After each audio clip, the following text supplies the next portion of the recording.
welcome to a new episode of Motorthoughts. I'm James Drujol, and today I'm going to be talking about what it's been like owning my Mk4 Golf GTi for 4 months.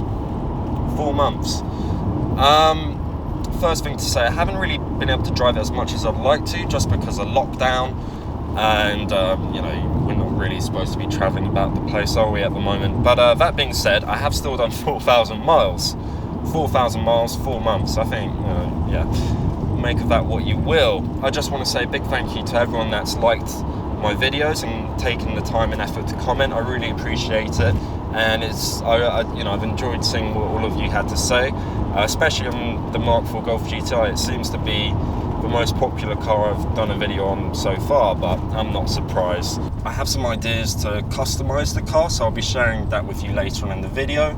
And also I'll be sharing some ideas for the channel and what you guys can expect to see in the next few months. A few of you have commented saying that you bought the same car, the 1.8 turbo GTi, I don't know if it's a 5-door or 3-door, probably a 5-door like mine, for as little as £500.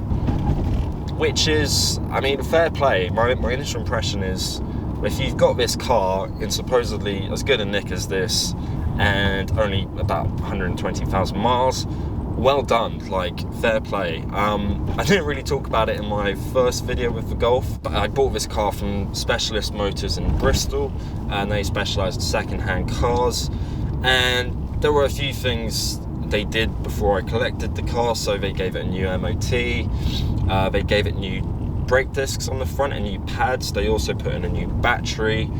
They even detailed the car, so it was all polished, and the detailing and the polish on this car should last for about a year. It doesn't look very very clean now, because I've been using it, but a few times I've taken it to just like a really cheap supermarket car wash, and it's done a good job. It still looks good. So they did that as well, and the main thing is they gave me a 3-month warranty when I bought the car. And being my first second-hand car that I went out and bought with my own money, that's really what sold it for me and reassured me. I don't think I could pay as little as £500 for this. I don't think I'd have the confidence, but if you have, fair play and well done. In that regard, I've been mugged off because I paid £1,900. Yes. Anyway, I could have probably paid a few £100s less for the car, I will admit that. But yeah, let me know what you think in the comments about that. It'd be interesting to see what you have to say. And for those that did pay as little as £500 for this car, did you buy it from a friend? Was it someone you knew? Or was it a dealership and you managed to haggle down the price? Let me know, I want to find out. So I had this 3-month warranty, and sod's law, just after the 3-month warranty expired, I needed to change the front wheel bearings. Now, it's an old car. Wheel bearings are the sort of thing that can wear down over time, especially on a car that's done 120,000 miles. But it's rather typical that they started to get progressively worse just after the 3 months. So I got them done last month, and I had a chat with the mechanic. He actually said at least one of the front wheel bearings seemed original. He at least he thought it was original, hadn't been done in a very long time. So I think that goes to show just how sturdy and well built the Golf is. And like I said, they're the front wheel bearings, so for a front wheel drive car, those are the bearings that are going to take the most bashing, I guess. Where am I going? I'm going to turn around. God. Yeah, I had to replace the front headlight, and it's pretty common these days, but it was really, I couldn't get into the front bit to change the headlight, and I've looked at videos, and you actually have to take the battery out to properly get room in it, unless you have small hands. And I took it to Halfords, and the mechanic at Halfords had especially small hands, and he was able to get in without taking the battery, so that was all good in the end. But it was rather annoying, because I kind of wanted to do it myself and save the money, but Halfords weren't too expensive and they did it pretty quick. Well, they're halogen bulbs. Halogen, I hope I'm saying that right. Halogen. I think they're halogen bulbs. Halogen. Yeah, they are halogen bulbs. I'm not sure if that's how you pronounce it. Halogen bulbs. Halogen bulbs. They're not very bright, and there's been a few times I've taken the car out at night to go for a night drive on some quiet B roads, and even on full beams, the lights haven't been very bright. And you know, obviously I've been driving within reason, but there's been a few times I've had to be extra cautious just because I didn't have that visibility. And I think that's probably the first thing I'm going to change with this car is put LED lights in the front. I've had to keep it topped up with oil, so I've put in about 1.5 litres of oil since I've had it, and it doesn't really seem to lose oil, but yeah, not as much as I thought it would, which has been encouraging. In terms of fuel economy, well, fuel economy hasn't been the best. On the motorways, it can do about 35 miles per gallon. It's really infuriating. The mile per gallon reader on my car doesn't really work. Sometimes it works and it looks like it could be right, and then other times it tells me, well, you're doing 160 mile per gallon, and it's like, I'm obviously not doing that. But from my calculations, I reckon in day-to-day driving around town, it's about 25 miles per gallon on average. And if you're really careful with your driving, you could get it up to about 35 miles per gallon on the motorway, which is okay. I think that's just about acceptable. I can't even remember the name of the tyres, and I was just looking at them a second ago. But they're not very good tyres, and they don't have a lot of grip. You really feel it if you want to chuck it around a roundabout. You feel the front stable and it's hooked up, but there isn't that grip onto the road, that initial grip, which a better performance tyre would probably give you. So I think that's again something I'm probably not going to want to change. I've been driving a lot more with ASR off, so that's no traction control, no ABS, and it's just a lot more responsive, especially the throttle. You can really feel it. It's not instant because there's a slight turbo lag, and the turbo, like I said in the first video, the turbos really kicks in later on, and you actually get the boost around 4,000 revs, so you don't really get to feel the full effect of the turbo most of the time, but you can really hear the boost effect of the turbo, which is fun. It's exciting. I bought this this cassette Bluetooth thing, which was about £10-15 on Amazon, something like that, and it has been good. The sound quality is good. I don't think I especially want to change the hi-fi. It's original, and with that Bluetooth cassette it works, but the one annoying thing about it is it only has about 8 hours of battery life. So, you know, sod's law, you're about to go on a long journey like I did recently up to Sheffield, and you know, it's a second thought. I didn't think, oh yeah, I need to charge my cassette.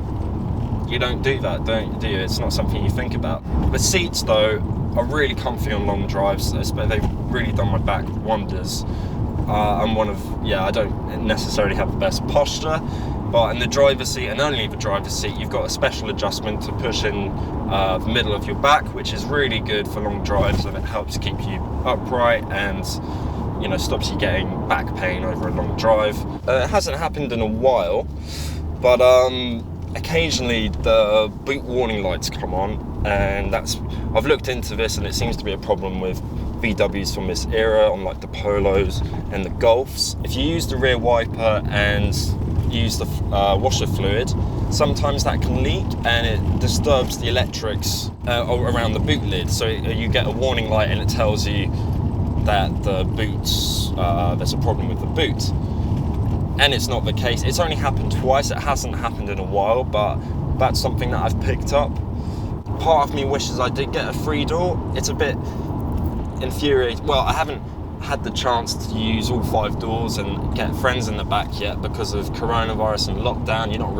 You shouldn't really have friends in the car if you don't need to. And I have been seeing a few 3-door Golf GTIs, and it's made me kind of think, oh, maybe I should have waited and looked for one of those instead.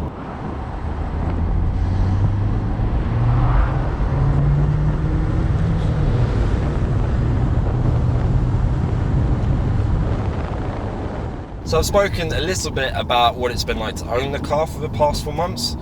Now I'm going to chat a little bit about changes I'd like to make. So I've already mentioned LED headlights. I definitely want to tint the rear windows slightly, not aggressively, not like solidly black, but slightly tint the back windows. I think it would look a lot cooler. And I think I'll probably add a front splitter on the front, because the front splitter on this is really rounded off and it sort of comes backwards. It goes under the car, it doesn't stick out, and it doesn't look very aggressive.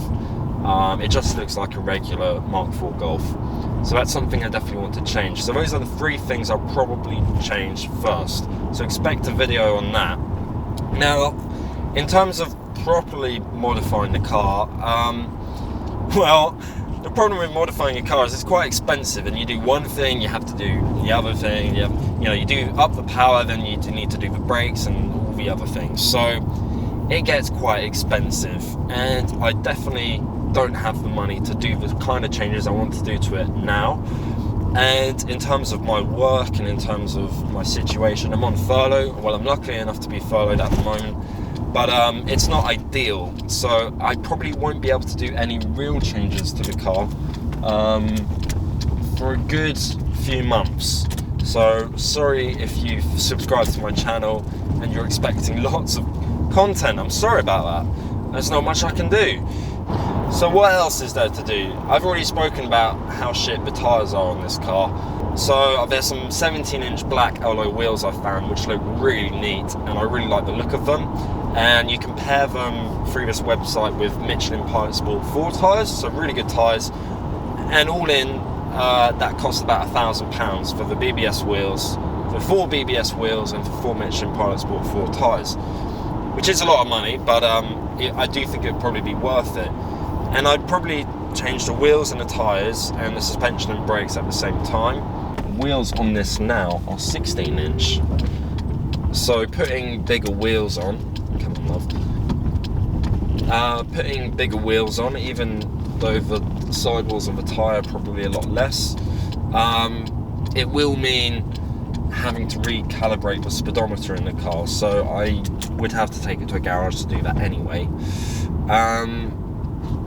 So I might as well do the whole lot together. If you've got any recommendations for coilover suspensions and brakes, hit me up, because so far, well, there's been some suspension parts I've looked at which are about £500, which aren't too bad, but I'm not really sure. And I have looked at some forums, but if you have any suggestions, hit me up in the comments. And same with the brakes, because with the brakes I've just looked straight away at Brembos, and I definitely can't afford them. And then the third round would be doing an engine remap, putting a new air intake in, and putting a big, intercooler on the front. And then doing that, I'd probably change the front bumper as well, just because I really like the look of the R32 bumper, and that would allow more air into under the hood, which is what the engine would need with a remap. And I'd probably do the exhaust, probably most of the exhaust pipe, along with remap and a new turbo and all sorts. Again, it depends on money. And there's this rear bumper I've looked at, which because as I've said in the first video, the problem with this Mk4 Golf GTi, you can't actually see the exhaust, so I'd probably have to put a new bumper on, or at least cut out the current one, but I don't really want to do that. So there's this one here, I'm going to put up a picture, and you can see in the bottom where there's a slight diffuser. I'd probably mask that with masking tape and spray that black, and that new bumper would accommodate a bigger exhaust. So that would be that.